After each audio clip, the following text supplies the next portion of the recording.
아멘. 오늘 하루도 하나님 말씀과 동행하시면서 또 행복한 하루 보내시기를 축복합니다. 이 본문은 그냥 단순한 족보처럼 보일 수도 있습니다. 그러나 구속사적인 측면에서 보면 아주 중요한 전환부를 이루고 있다, 이렇게 볼 수 있습니다. 족보는 심판 이후에 이어지는 약속의 계보이지요. 바벨 사건 이후에 인류는 흩어졌습니다. 그렇지만 하나님은 셈에서 아브라함으로 이어지는 한 중요한 계보를 보존해 주십니다. 심판이 끝이 아니라 인류의 구원을 향한 하나님의 이 선택, 그리고 구원을 이루시기 위한 하나님의 집중이 시작된다라는 것을 보여주고 있습니다. 그리고 이 계보는 이 구속이라는 부분이 보편적인 그런 차원에서 이제 선택적인 구속으로 전환되어지는 것을 보여준다는 거죠. 그래서 본문 앞부분, 오늘 우리가 읽은 이 본문 앞부분까지 전 인류를 향한 보편적인 역사를 보여주죠. 창조, 타락, 그리고 홍수, 바벨, 이러한 모든 일들이 그러한 것을 보여줍니다. 근데 이제 본문부터 한 사람, 이제 내일부터 집중적으로 보겠지만 아브라함, 이 한 사람을 통해서 모든 민족을 구원하시는 방식으로 전환이 되어집니다. 그래서 구속의 방식이 이제까지 계속 확산되고 이 번성하고 생육하고 번성해서 땅에 충만하라, 그런 말씀대로 확산이 되어져 왔다면 이제는 집중으로 바뀌는 그런 시점이다, 이렇게 볼 수 있는 것이죠. 그래서 특별히 오늘 30절 말씀을 보면 사례의 불임에 관한 언급이 있습니다. 굉장히 중요한 부분입니다. 고대 근동의 기준으로 보면 이 약속이 막힌 상태라 볼 수 있는 것이죠. 미래가 없는 그런 가문, 또 한 여성으로 봤을 때 굉장히 아픈 그런 역사라 볼 수 있습니다. 그러나 하나님은 바로 이 불가능 위에 언약을 세우신 것입니다. 이 족보는 구원이 인간의 능력이 아니라 하나님의 주권과 은혜로 시작됨을 선언하는 암시를 또한 주고 있고, 12장에서 시작될 이 아브라함을 위한 준비 장면이라 그렇게 볼 수 있다는 거죠. 아브라함은 누구냐? 왜 이 사람이 선택되었는가? 이러한 것들을 설명하는 구속사적인 부분에서 굉장히 중요한 배경적인 설명을 하고 있다는 거죠. 오늘 이 본문 창세기 11장 10절에서 30절 이 말씀은 심판 이후에도 끊어지지 않는 약속의 계보 속에서 이 인간적으로 보면 불가능해 보이는 그런 조건, 그런 상황 속에서도 하나님의 이 구속사가 새롭게 또 시작이 되어진다, 이것을 선포하고 있다는 것입니다. 여러분, 지금 우리가 살아가는 이 현대 사회에도 어떤 불임 문제, 그러면 굉장히 고통스러운 문제입니다. 어제 저녁에 저희 집에 한 몇 분이 이렇게 손님이 찾아왔습니다. 근데 그들에도 물어보았습니다. 이 불임 문제 어떻게 여겨지나? 어떤 사람은 정말 죽을 것 같은 그런 문제일 것이다, 아니면 우울증이라든지 여러 가지들, 그런 것들이 찾아들어서 정말 고통스러운 그런 문제다, 주변에도 그런 사람이 많다는 거죠. 근데 여러분, 이 사례의 불임 문제, 이것을 우리가 어떻게 이해해야 되겠습니까? 당시 고대 근동 문화에서 여인이 임신을 못한다, 이것은 그냥 단순한 개인적인 아픔을 훨씬 넘어서는 사회적으로 또 신앙적으로, 그리고 어떤 그 한 여인의 존재론적인 위기에 가까운 그런 의미를 가집니다. 여인의 불임은 이 존재 가치와 정체성의 위기라고 볼 수도 있는 것이죠. 이 고대 근동 사회에서 여성의 어떤 그 가장 중요한 역할 무엇이겠습니까? 우리나라 역사를 봐도 예전에 뭐 칠거지약이라 그럽니까? 근데 여인의 이 당시에도 가장 사회적인 역할 중에 가장 중요한 것이 자손을 낳는 거죠. 특히나 아들을 낳아서 가문을 잇는 것. 이것이 여성의 가장 중요한 역할이라 보았습니다. 이 여인의 아이를 낳지 못한다. 이것은 자신이 그 가문에 존재할 이유가 없는 것이죠. 그래서 요즘은 그렇게 잘 부르지 않는 것 같은데, 누구의 엄마, 뭐 무슨 댁, 이렇게 여인의 이름이 잘 불려지지 않습니다. 그것처럼 이 여성의 정체성, 누구의 아내, 뭐 누구의 어머니, 이렇게 정의되어지는 것이 대부분이죠. 따라서 이 불임이라는 것, 개인적인 어떤 결핍, 여기에 그치는 것이 아니라 그 존재 자체의 의미가 흔들리는 상태로 이어진다는 것입니다. 근데 여러분 30절을 다시 보십시오. 보시면 사례가 임신하지 못함으로 자식이 없었더라. 이 짧은 구절은 당시 독자들에게 이미 한 사람 아니면 한 가문, 그것과 관련되어지는 비극적인 서사로 들렸을 가능성이 굉장히 많은 거죠.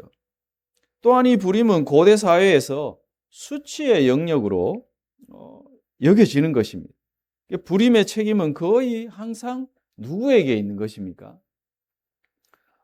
항상 여성에게 전가가 되었습니다. 그래서 심지어는 신에게 저주를 받았다. 아니면 뭔가 숨겨진 죄의 결과로 저렇게 됐다. 그렇게 평가가 되어졌습니다. 그리고 공동체 안에서 은근히 배제가 되어지고 누군가와 항상 비교되어지는, 그래서 성경의 다른 본문들을 봐도 이 인식이 그대로 드러나죠. 여러분 잘 아시는 사무엘상 1장에 보면 한 여인이 나옵니다. 그 당시에 영적인 불임 시대에 한 여인이 불임 때문에 고통당하는 그 여인이 바로 한나입니다. 한나가 얼마나 고통스러워서 늘 제단에 갈 때마다, 성전에 갈 때마다 눈물로 하나님 앞에 기도했죠. 여호와께서 그의 태를 닫으셨더라. 이런 표현이 있습니다. 창세기 30장, 나중에 우리가 보겠지만 라헬이라는 한 여인이 또 나옵니다. 그가 이렇게 말합니다. 내게 자식을 주지 아니하시면 내가 죽겠노라. 이런 표현까지 하고 있는 것을 봅니다. 그러니까 불임은 심리적인 어떤 이런 고통, 또 사회적인 압박, 동시에 작동하는 그런 상태라 볼 수 있는 것이죠. 그리고 또 여성의 이 불임, 경제적인 측면에서도 굉장히 미래가 보장되지 않는 불안으로 이어진다는 거죠. 그래서 고대 근동에서 이 자녀는 단순한 가족의 한 구성원만이 아닌 것입니다. 생존 자원이다. 이렇게 볼 수 있는 것이죠. 노동력, 노후 보장, 가문의 지속, 또 나중에 재산 상속까지 그렇게 되어지는 모든 문제의 결정적인 요인이 됩니다. 아이를 낳지 못한다는 것, 노년에 의지할 존재가 없다는 거죠. 남편 사후가 되면 또 생존이 불안정해지는, 가문 내 입지의 약화로 이어지는 굉장히 심각한 문제입니다. 그래서 이 불임은 미래가 마치 끊기는 것처럼 그렇게 보이는 현실적인 위기라는 거죠. 한마디로 이 아브라함과 사레 사이에 자식이 없었다. 이것은 하나님이 약속하신 그것이 이제는 단절되어지는 상태처럼 보인다는 거죠. 그래서 이 창세기 11장 10절에서 30절에 보이는 이 단순한 족보, 근데 여기에서 이제 셈에서 누구까지, 아브라함까지 이어지는 약속의 계보, 그런데 사례의 이 불임 문제까지 같이 언급하는데 결국 여기에서 이 전체적인 흐름을 보면 사례가 임신하지 못함으로 자식이 없었다. 이 구절은 고대 독자에게 뭔가 암시를 주고 있다는 것입니다. 하나님의 약속이 여기에서 막히는가? 후손을 통해서 이어지는 복의 흐름이 끊기는가? 이런 부분에서 이 사례의 이 불임, 이 문제를 언급하고 있다는 것은 하나님의 약속의 불가능성을 상징하는 것처럼 보이지만 그러나 뭔가 암시가 있다는 것입니다. 그래서 이 문화적인 여러 가지 배경들을 이해한다면 창세기의 이 메시지가 훨씬 더 또렷하게 보일 수가 있는 것이죠. 고대 근동의 기준으로 볼 때 사례의 이 불임에 관한 이야기, 그러니까 이 이야기가 이제는 더 이상 진행이 되지 않고 끝나는 것이 정상인 조건처럼 보입니다. 그런데 하나님은 그 불가능한 자리에서 무엇을 보이십니까? 희망을 보이시고 있습니다. 절망적인 현실에서도 희망은 있다는 것입니다. 누가?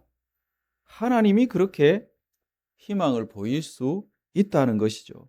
이것을 암시해 줍니다. 그러니까 이 인간의 가능성이 끝난 자리에서 시작되는 하나님의 새로운 역사, 이것을 보게 하는 거죠.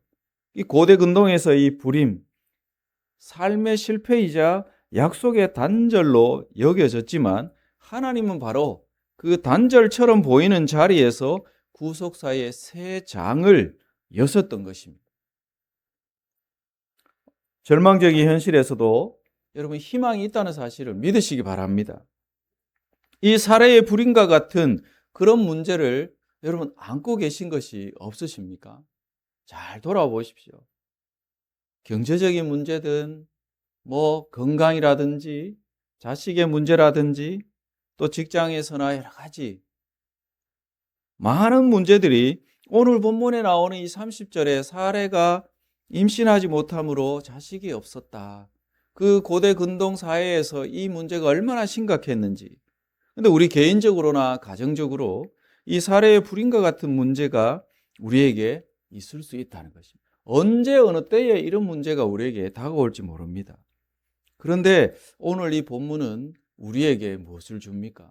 아무리 절망적인 현실에서도 하나님의 개입이 있으면 희망의 꽃은 핀다는 것입니다. 하나님은 불가능한 현실을 희망으로, 희망의 장으로 바꾸실 수 있는 능력의 주님이십니다. 인간의 한계를 뛰어넘으시는, 인간은 이제 끝이다, 불가능하다, 그렇게 여겨지는 그 현실적인 문제에서도 주님이 개입하시고 움직이시며 역사하시면 아무런 문제가 되지 않는다는 것입니다. 그러므로 우리는 문제를 보지 않아야 합니다. 오직 우리가 바라봐야 될 유일한 것은 오직 하나님이신 줄로 믿습니다.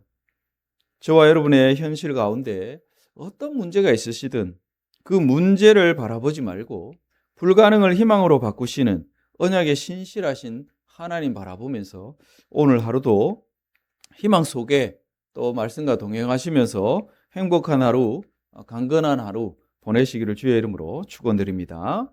기도하겠습니다.